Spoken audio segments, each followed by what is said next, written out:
dans une huitaine de jours, il faudra penser au régulateur. On arrive à des stades épis 1 cm, même un peu plus avancés sur cette parcelle-ci qui est de l'Ibiza en blé sur blé. L'Ibiza, une variété précoce qui démarre relativement vite après l'hiver, donc on voit qu'il est bien développé.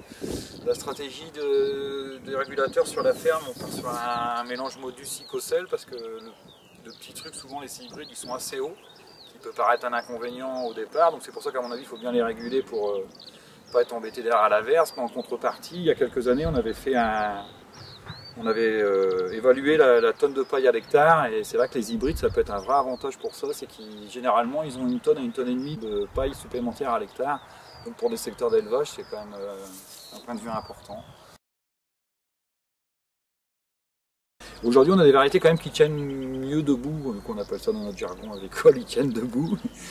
Donc un peu moins de risque de verse aujourd'hui. Le risque de verse, il baisse déjà rien que par une bonne homogénéité de la densité, quoi.